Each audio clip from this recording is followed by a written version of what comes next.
Hello, friends.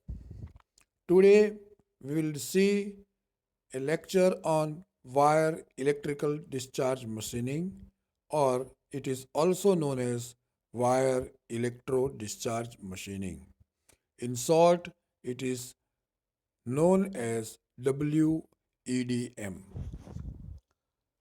जैसे हमने देखा था मैकेनिकल बेस वाला जो मशीन था, abrasive jet machining and a water jet abrasive jet machining. Same way, EDM or WEDM, that means electrical discharge machine और wire electrical discharge machine में भी ऐसा कोई फर्क नहीं है उनका प्रिंसिपल में, लेकिन उसमें वायर इलेक्ट्रिकल डिस्चार्ज मशीन क्या होता है उसके ऊपर हम आज डिस्कस करेंगे. जैसे in 21st century there are far greater demands for higher precision in machining, ease of production and increase longevity of both parts and machine that makes them. मतलब आज के ज़माने में देखने जाए तो जो प्रिसीजन जो मशीनिंग में चाहिए वो एक सबसे ज़्यादा डिमांड है. आप कॉस्ट कुछ भी दे सकते हो, लेकिन आपका पार्ट्स प्रिसाइज होना चाहिए. आज से 50 साल पहले क्या था कि आपको प्रोडक्शन चाहिए था. प्रोडक्शन चाहिए था मीन्स यू आर सम, जैसे बोलते हैं ना कि कॉम्प्रोमाइज कर रहे थे क्वालिटी के साथ. But in today's scenario people are not compromising with the quality. That means precision of work. दूसरा हमको क्या चाहिए? ease of operations. ऑपरेशंस में मतलब जो भी हम काम कर रहे हैं उसमें बहुत ईजीनेस चाहिए, इतना ज़्यादा फटिक या वर्कलोड हमको नहीं चाहिए. And third most important, that is the longevity of both parts and machine. हम जो मशीन पे काम कर रहे हैं वो और हमको जो पार्ट हम बना रहे हैं उनकी लाइफ स्पान हमको ज़्यादा चाहिए. तो उसी के कारण this is the change in the scenario कि हमारा जो फिनिश वर्क पीस फिनिश है उसका एक्यूरेसी है, उसका प्रिसीजन है, वो सबसे ज़्यादा चाहिए. हमको इतना ज़्यादा वर्कलोड नहीं लेना है. वर्कलोड इन द सेंस कि हमको इतना ज़्यादा उसमें लेबर इंट्रोड्यूस नहीं करना है. तो ईज़ ऑफ ऑपरेशंस चाहिए.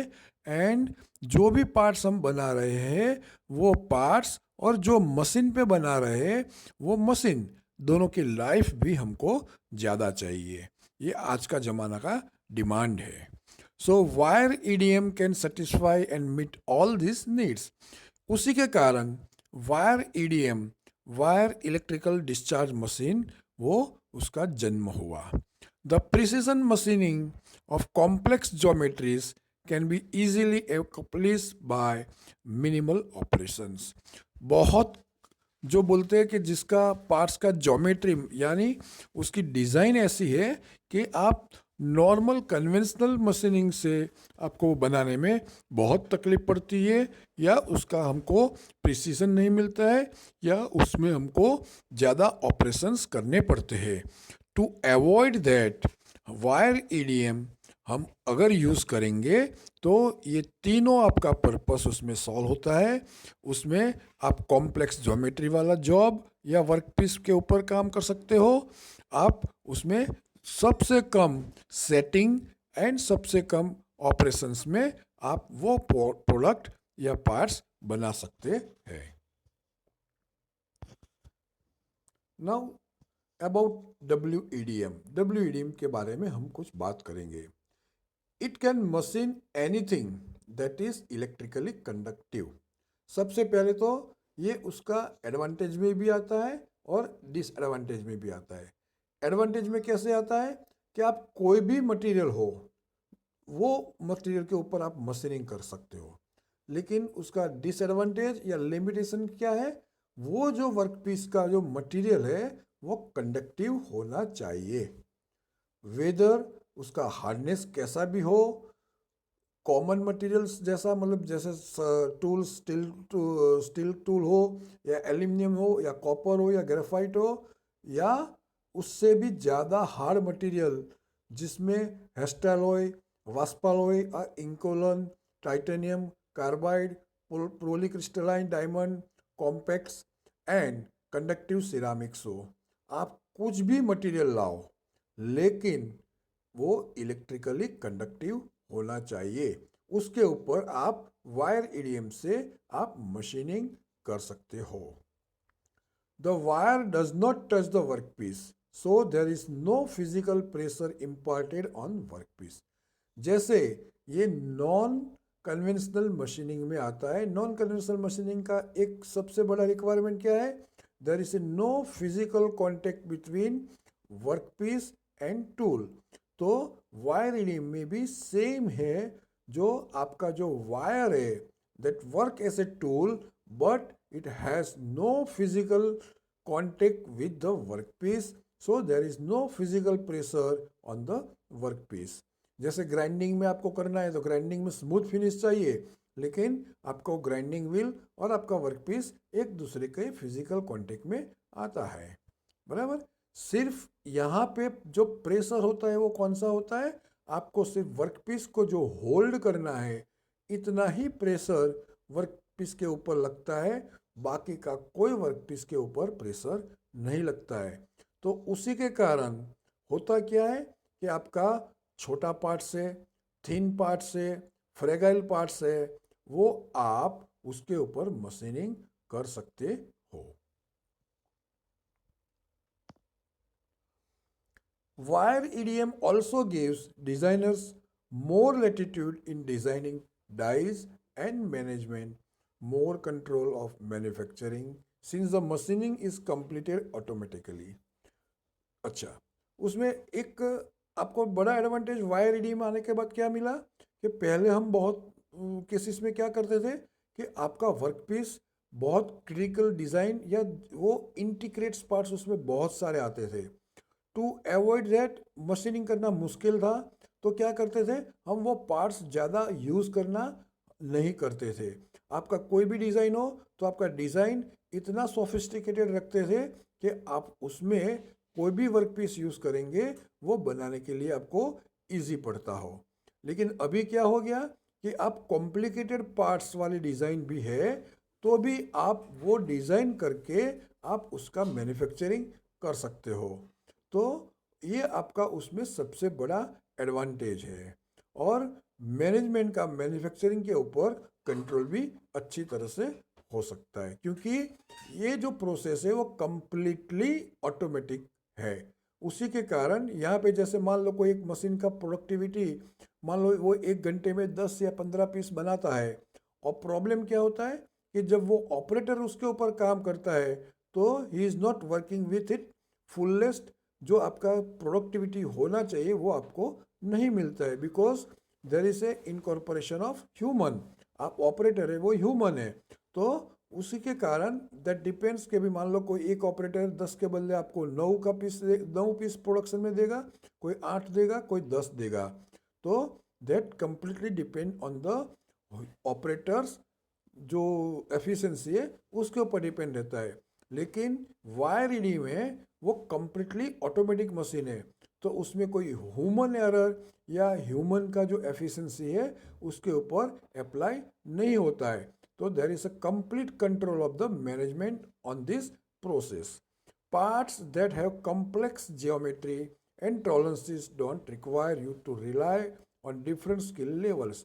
दूसरा कि मान लो आप कन्वेंशनल मशीनिंग करते थे, उसमें क्या होता था कि मान लो कॉम्प्लेक्स ज्योमेट्री या कॉम्प्लेक्स टॉलरेंस वाला कोई पार्ट है, तो आप उसमें अनस्किल या जो कम स्किल वाला ऑपरेटर है उसको आप वो काम करने के लिए नहीं देते थे, क्योंकि आपको एक डर रहता है कि उसकी स्किल नहीं है तो वो आपका पार्ट्स बिगाड़ सकता है, और there is a loss of raw material, time and money.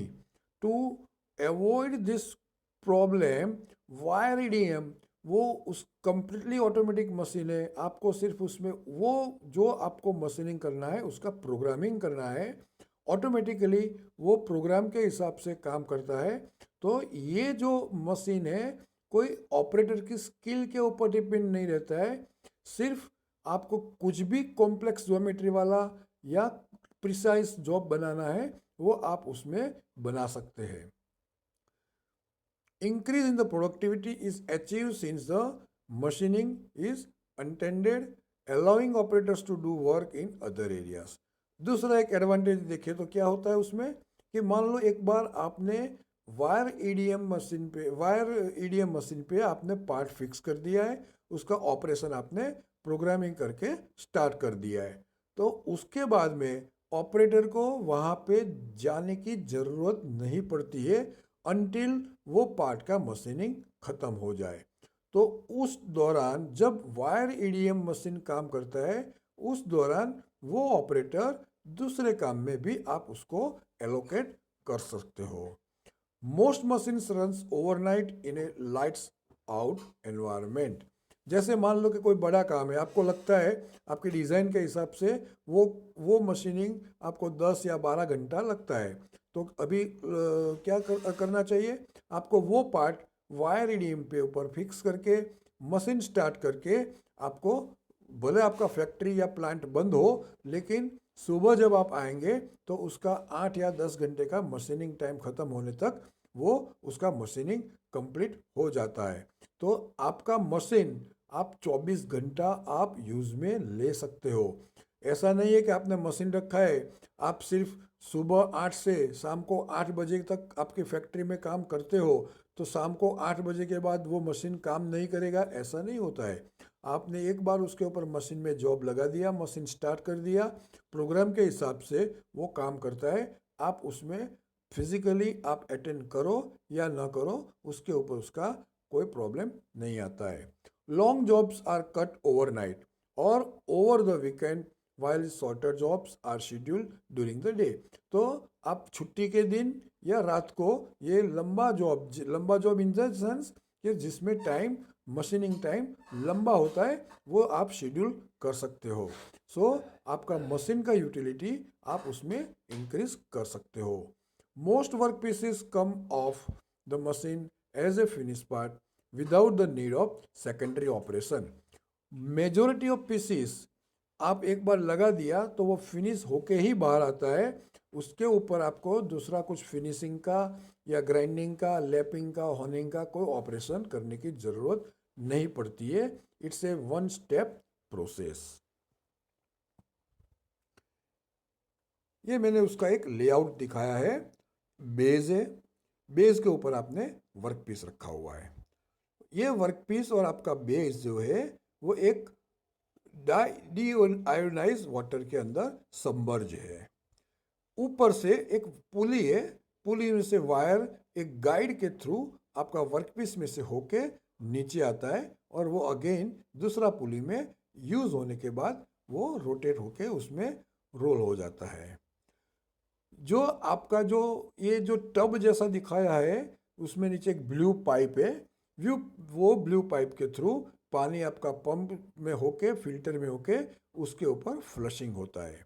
ये फ्लशिंग होने का कारण क्यों रखना है, क्योंकि जब जैसे जैसे ये वायर से स्पार्क होता है, वो हम आगे पढ़ेंगे स्पार्क कैसे होता है, और उसमें जो भी छोटी सी चिप्स या मेल्ट किया हुआ जो आपका मशीन किया हुआ जो पार्ट्स आता है वो उसको फ्लश कर लेता है और आपका वर्कपीस उसको क्लीन लगता है। दूसरा आपका उसमें एडवांटेज क्या है कि ड्यूरिंग द प्रोसेस जो वो हीट जनरेट होता है, लेकिन आपने वर्कपीस पानी के अंदर रखा हुआ है तो वो हीट एब्जॉर्ब कर लेता है और आपका वर्कपीस के ऊपर उसका कोई प्रॉपर्टी में चेंज होने नहीं देता है। ये एक आपका वायर ईडीएम का लेआउट है।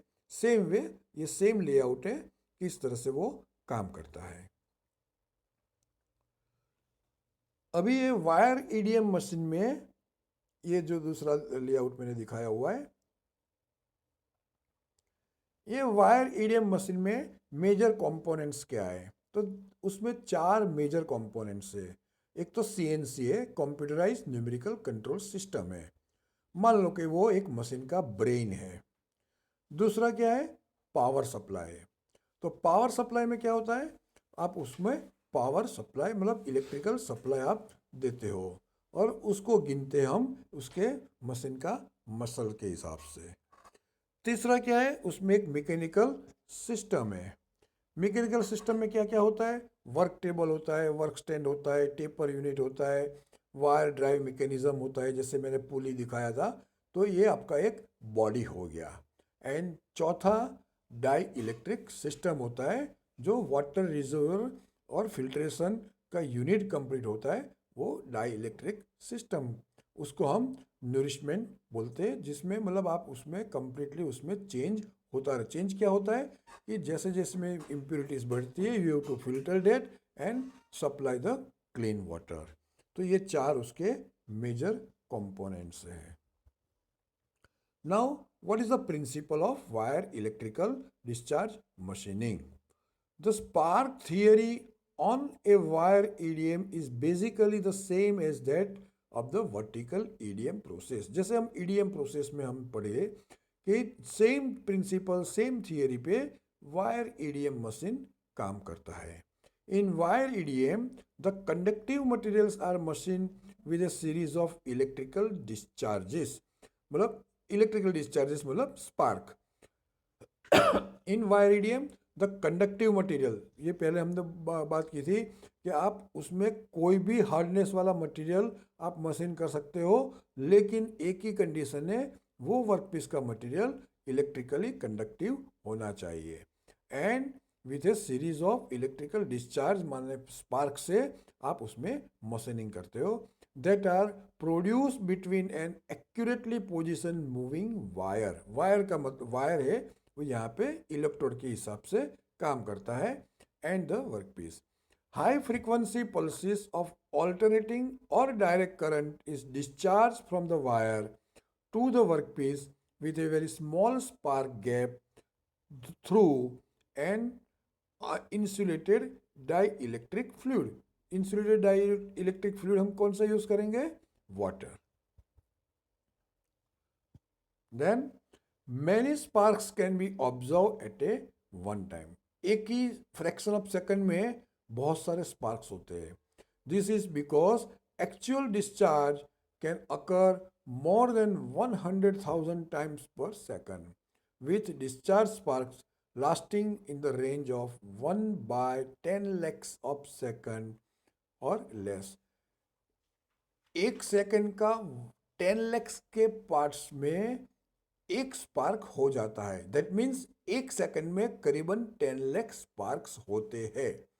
The volume of metal removed during this short period of spark discharge depends on the desired cutting speed and the surface finish required। आपको वायर का जो कटिंग स्पीड है वो कैसा कितना रखना है, दैट डिपेंड्स ऑन द आपको कैसा सरफेस फिनिश चाहिए। Slower the speed better the surface finish, higher the speed poor the surface finish. तो आपका जो मटेरियल रिमूवल है that depends on the wire speed and आपकी surface requirement, surface finish requirement कैसी है उसके ऊपर डिपेंड रहता है। The heat of each electrical spark estimated at around 15,000 degree to 21,000 degree Fahrenheit. एक स्पार्क के दौरान इतना हीट जनरेट होता है and that erodes away a tiny bit of material that is vaporise and melted from the workpiece. और उसी के कारण आपका मटेरियल के ऊपर जो जहाँ पे मशीनिंग करना है वहाँ से मटेरियल रिमूव होता है in the form of vapour and that material melts। some of the wire material is also eroded away। उसी के साथ में जैसे कन्वेंशनल मशीनिंग में प्रोसेस में क्या होता था कि जैसे आप मान लो कि लेथ ऊपर काम करते थे तो मटेरियल रिमूवल तो वर्कपीस के ऊपर से होता है, द सेम वे आपका टूल भी थोड़ा घिसता है, वियर एंड टियर होता है उसके, वो भी ब्लंट होता है। सेम वे यहाँ पे भी मटेरियल जो आपका वर्कपीस है उसके ऊपर से तो मटेरियल रिमूवल होता ही है, लेकिन आपने जो tool as a wire use किया है वो भी थोड़ा इरोड होता है। दिस पार्टिकल्स मान लो chips are flush away from the cut with a stream of deionized water through the top and bottom flushing nozzles. Nozzle के द्वारा जो उसमें आप फ्लश देते हैं, जैसे मैंने फिगर में दिखाया था, उसी के द्वारा आप ये जो भी चिप्स है वो आप रिमूव करते हैं। The water also prevents heat buildup in the work piece. Water मतलब जो पानी आपने यूज़ किया है उसका दूसरा फंक्शन क्या है कि मशीनिंग के दौरान, प्रोसेस के दौरान जो भी हीट जनरेट होती है वो हीट वर्कपीस के ऊपर जो जनरेट होती है तो वर्कपीस को वो ठंडा ही रखता है। So without this cooling thermal expansion of the part would affect size and positional accuracy. उसी के कारण आपका उसमें थर्मल एक्सपांसन आपके पार्ट्स में नहीं होता है। Keep in mind that it is the on and off time of the spark that is repeated over and over that removes material, not just the flow of the electric current. Electric current से machining नहीं होता है, लेकिन ये जो spark on और of होता है उसी के कारण आपका मटेरियल रिमूवल होता है। When wire EDM was first introduced, copper wire was used on the machines because it conducted electrically the best. हम जानते हैं कि सबसे ज़्यादा इलेक्ट्रिकल कंडक्टिविटी जो इंडस्ट्री में यूज़ होता है वो कॉपर का वायर यूज़ होता है। तो जब शुरुआत में ईडीएम वायर ईडीएम स्टार्ट हुआ तब हम कॉपर का वायर यूज़ करते हैं, लेकिन उसमें प्रॉब्लम क्या होता था, but as speed increases its limitations were soon discover. जैसे जैसे काम करने की स्पीड बढ़ती गई कॉपर की भी थोड़े बहुत हमको लिमिटेशन मालूम पड़ा। The low tensile strength of copper wire made it subject to wire breaks when too much tension was applied. Wire को जब हम टेंशन देते हैं तो जैसे जैसे वो काम करता रहता है वो इरोड होता जाता है और प्रेशर तो उसका सेम रहता है, उसके के कारण वायर ब्रेक होने का चांसेस बढ़ गया। जैसे जैसे हम काम बढ़ाते गए वैसे वैसे हमको तो पहले मालूम नहीं था कि कौन सा वायर, कॉपर का ही वायर यूज़ करते थे, लेकिन जैसे जैसे वो इरोजन उसका होता है, मतलब जो डायमीटर है उससे डायमीटर थोड़ा वो पतला होता जाता है, तो उसी के कारण वो ब्रेक होने का शुरू हो गया। The low tensile strength of what copper wire made it subject to wire breaks when too much tension was applied. Poor flushability was another problem. मतलब उसके ऊपर जो चिप्स जम जाती थी उसका फ्लशिंग भी प्रॉपरली नहीं होता है। वो क्यों नहीं होता था? बिकॉज कॉपर की थर्मल कंडक्टिविटी ज़्यादा है, उसी के कारण ये प्रॉब्लम आता था। A good portion of the heat from the EDM sparks was transferred to the wire and carried away from the work zone instead of using that heat to melt the vaporize the workpiece. There is a vast array of wires to choose from, with brass wire normally being used. However, molybdenum, graphite and thick layer composite wires are available for different applications. तो copper के बदले हमने brass भी use करने का शुरू किया, molybdenum का मटेरियल, ग्रेफाइटाइज मटेरियल और कोटिंग किया हुआ वायर भी हमने यूज़ करने का शुरू कर दिया। Needs for various wires. Wire की ज़रूरत क्या है? Optimizing for maximum cutting speed, cutting large tapers और कटिंग थिक वर्क पीसेस, ये चार के लिए उसका हम ऑप्टो वायर की ज़रूरत पड़ती है। वायर का डायमीटर कितना होता है? तो wire diameter ranges from 0.004 inch to through 0.0114 inch with 0.010 inch is commonly use. मतलब करीबन आपको 0.3 mm का वायर आप यूज़ करते हैं। The wire originates from a supply spool, then passes through a tension device। जो एक स्पूल जो होता है, मतलब एक जो रोलर होता है उसमें से वायर टेंशन डिवाइस में पास होके, जो जिसमें वो टेंशन डिवाइस होता है डिफरेंट डायमीटर वायर के लिए डिफरेंट यूज करते हैं। It then comes in contact with power feed contacts where the electrical current is applied. The wire then passes through a set of precision round diamond guides and is then transported into a waste bin. मतलब spool से होके नीचे जो दूसरा spool होता है वो उसमें चला जाता है। एक बार वो मशीनिंग में यूज होने के बाद वो वायर फिर से हम यूज नहीं कर सकते बिकॉज उसका इरोजन हो चुका होता है। डाइलेक्ट्रिक सिस्टम क्या होता है?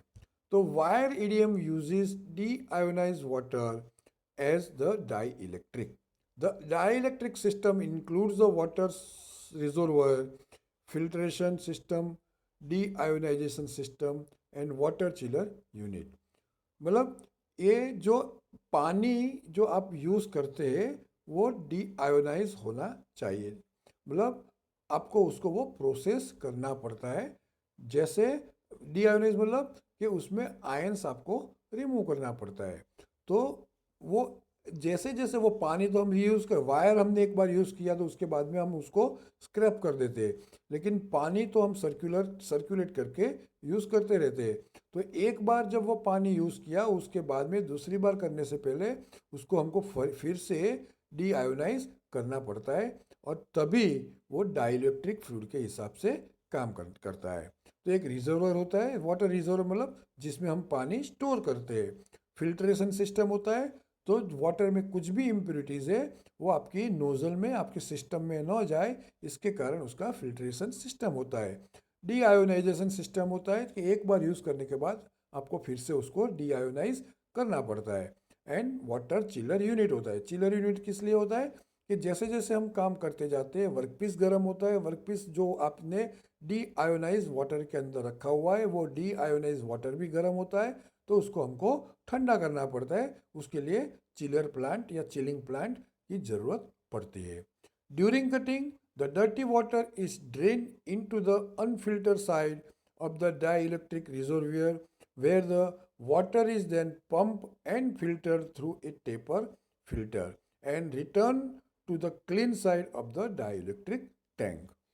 Following filtration, the clean water is measured for the conductivity। ये जो फिल्टर होने के बाद before reusing this water we have to check the conductivity. If वो कंडक्टिविटी मतलब आप उसमें पानी इलेक्ट्रिक सप्लाई देंगे तो वो सप्लाई पास होता है, दैट मीन्स इट्स कंडक्टिव। लेकिन वो नहीं होना चाहिए तो हमको उसका कंडक्टिविटी रिमूव करना पड़ेगा। और वो रिमूव हम कैसे कर सकते हैं? तो डी आयोनाइज यूनिट जो आपने लगाया है, या दूसरे शब्द में कहिए तो आयन एक्सचेंज यूनिट जो होता है, उससे हम उसको डी आयोनाइज कर सकते हैं और फिर से वो पानी हम रीयूज कर सकते हैं। अभी ये जो वायर ईडीएम है उसका एप्लीकेशन कहाँ कहाँ पे हम कर सकते हैं? तो पार्ट्स विथ कॉम्प्लेक्स ज्योमेट्री बनाने के लिए, पार्ट्स रिक्वायरिंग टेंथ टॉलरेंसेस मतलब बहुत क्रिटिकल पार्ट्स है, उसका टॉलरेंसेस बहुत छोटा है, वहाँ पे हम ये यूज़ कर सकते हैं। Parts where burrs can't be tolerated, जहाँ पे हमको बर्स आता है, तो जैसे मान लो कोई दूसरे मशीनिंग ऑपरेशन करते हैं तो उसमें बर्स जनरेट होता है, तो उसके बाद में बर्स रिमूव के लिए आपको दूसरा मशीनिंग ऑपरेशन करना पड़ता है। लेकिन वायर ईडीएम से आप मशीनिंग करेंगे तो उसमें बर्स जनरेट नहीं होता है। थिन और delicate parts that are susceptible to tools pressure progress, तो जो थिन पार्ट्स है वो टूल प्रेशर के कारण अगर वो फ्रेगाइल है, टूट जाता है, तो यहाँ पे हम यूज़ कर सकते हैं। Progressive blanking and trim dies बनाने के लिए यूज़ कर सकते हैं। Extrusion dies, precision metals, narrow slots and keyways बनाने के लिए हम उसमें ये मशीन यूज़ कर सकते हैं।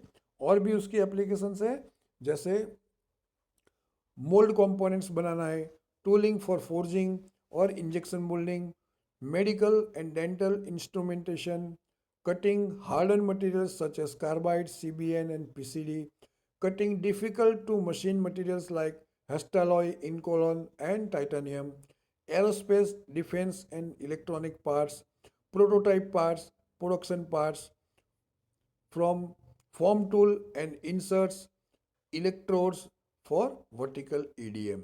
ये सब बनाने के लिए हम वायर ईडीएम यूज कर सकते हैं।